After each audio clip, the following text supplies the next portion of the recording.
그때 예수님께서 군중에게 말씀하셨다. 하느님의 나라는 이와 같다.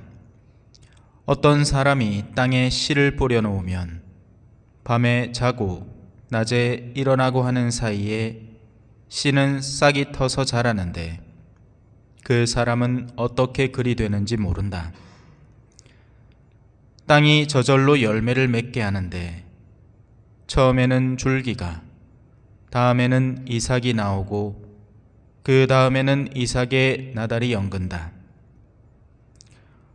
곡식이 익으면 그 사람은 곧 낫을 된다. 수확때가 되었기 때문이다. 예수님께서 다시 말씀하셨다. 하느님의 나라를 무엇에 비길까? 무슨 비유로 그것을 나타낼까? 하느님의 나라는 겨자씨와 같다. 땅에 뿌릴 때에는 세상의 어떤 씨앗보다도 작다. 그러나 땅에 뿌려지면 자라나서 어떤 풀보다도 커지고 큰 가지들을 뻗어 하늘의 새들이 그 그늘에 깃들일 수 있게 된다. 예수님께서는 그들이 알아들을 수 있을 정도로 이처럼 많은 비유로 말씀을 하셨다. 비유를 들지 않고는 그들에게 말씀하지 않으셨다. 그러나 당신의 제자들에게는 따로 모든 것을 풀이해 주셨다. 주님의 말씀입니다.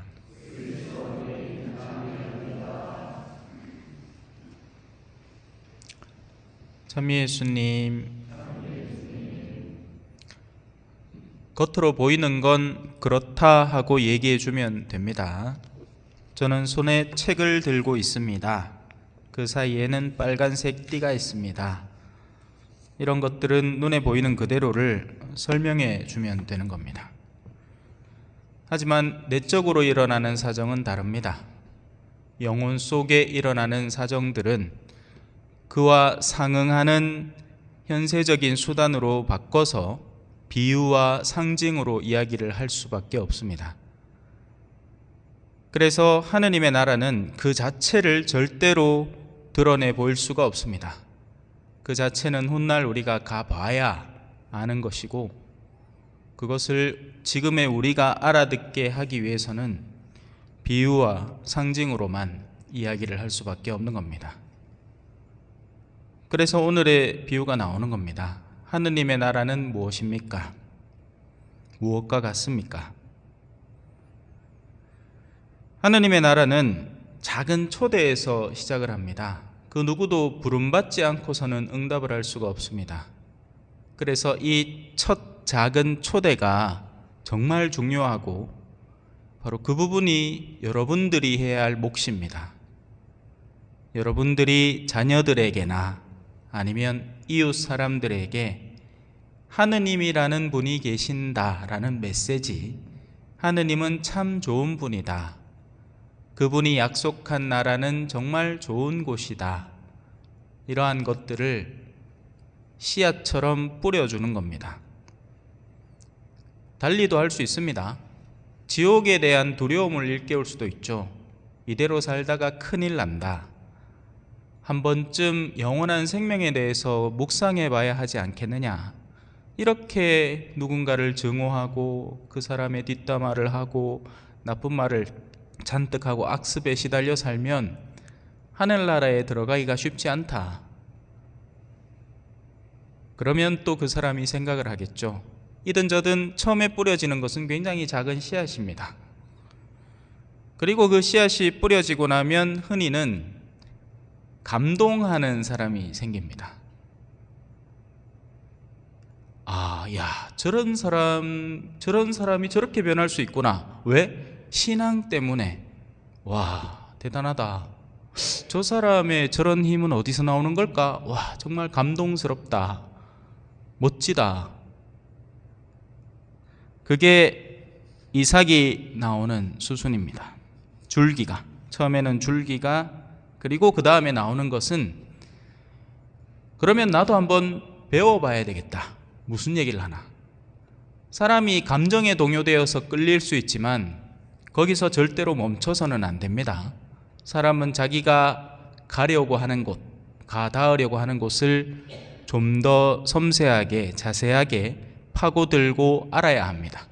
이성의 능력이 뒤따라야 하는 거죠. 거기서부터 이제 이삭이 시작되는 겁니다. 그리고 난 뒤에는 나달이 연급니다. 열매를 맺는다는 의미죠. 열매는 우리의 삶의 실천으로 맺히는 겁니다. 물론 두 가지 종류의 열매가 있습니다. 그죠? 하나는 하나님께서 즐기시고 반기시는 열매입니다. 이 사람은 자신의 삶을 선과 사랑과 신앙 안에서 더욱더 키워나가고 구체적이고 실천적으로 실행해 나갑니다. 반대의 열매는 뭘까요? 어둠의 열매겠죠. 자신의 행실에 더욱더 교만함을 담고 아집과 탐욕과 이기심으로 연그러가는 겁니다. 이든저든 열매가 완성되면 추수가 이루어집니다. 좋은 곡식은 창고에 담기고 나쁜 곡식은 제 몫을 따라서 처리가 되겠죠. 흔히는 불에 태워진다라고 합니다.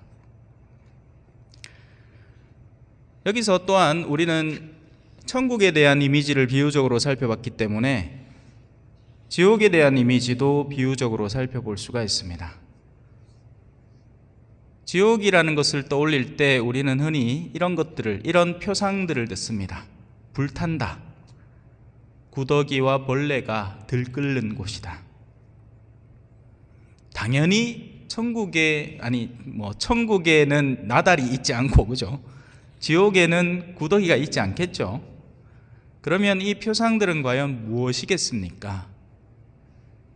악마가 악마로 형상화되는 이유는 우리가 혐오하는 것, 싫음을 느끼는 것을 다 끌어모은 형체이기 때문에 그렇습니다. 그래서 지옥이라는 영역도 마찬가지니 무엇이 불이겠습니까? 우리는 눈에 보이는 저 불이 있습니다. 초위에 타오르는 불을 불이라고 하죠. 하지만 저것은 우리의 육체를 잠깐 태우고 꺼질 뿐입니다. 우리 육체도 하나의 훌륭한 탈재료라서 안에 있는 기름들이, 탈거리들이 다 타고 나면 아무리 불을 지피려고 해도 더 이상 타지 않습니다. 지옥이 말하는 불은 영혼에 타오르는 불인 겁니다. 누군가를 증오하기 시작할 때 내면에서부터 열이 뻗쳐오는 것을 체험해 보신 적이 없습니까? 아니면 수치스러운 일을 떠올릴 때, 옛날에 그러지 말 걸 그랬다 할 때 또 속에서 찌리하게 뜨겁게 타오르는 그 열기들이 있습니다. 현세 안에서 하느님을 도외시하고 하느님의 뜻에 어긋나는 수많은 일들이 나의 수치의 불의 근거가 되고 증오의 불의 근거가 되는 겁니다. 무엇보다도 그 불은 하느님을 적대시하는 데에서 타오르는 불입니다. 성당을 다닌다고 전부 다 하느님을 사랑한다고 착각하지 마십시오. 성당 안에서 제 먹이를 찾아다니는 사람은 하느님께서 이제 그만하라 할 때 도리어 하느님께 성질을 내고 화를 내기 시작합니다.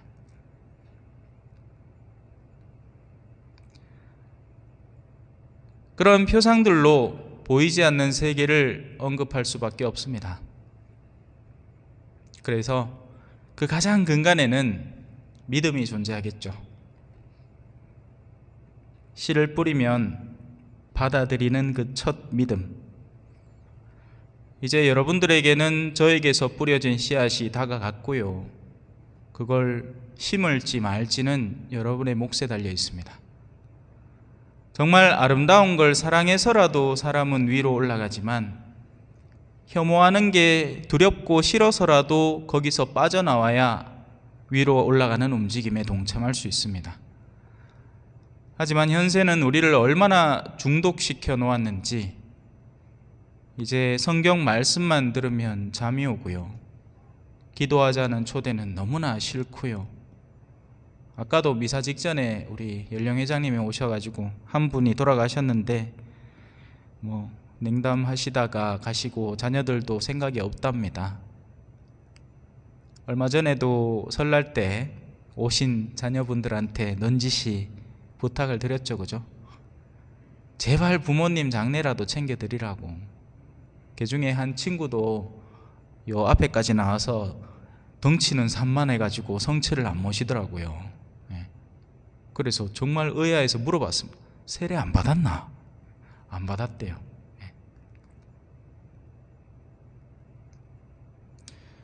보이지 않는 세계를 어떻게 보여줄까요? 저는 잘 모르겠습니다.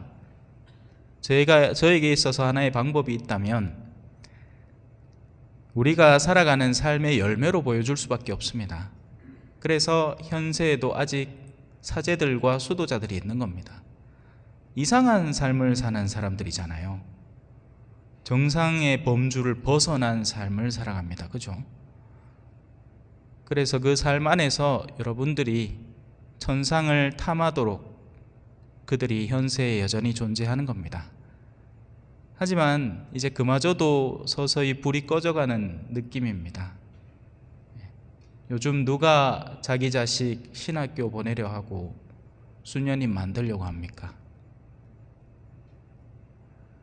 모쪼록 우리의 남은 여생을 하느님께서 잘 보살펴 주시고 여러분들을 이 세상에 보이는 영역에 현혹되는 사람들이 아닌 영원한 것에 이끌리는 사람으로 잘 초대해 주셨으면 합니다. 그리고 여러분들은 거기에 잘 응답하는 사람이길 바라겠습니다. 잠시 묵상하시겠습니다.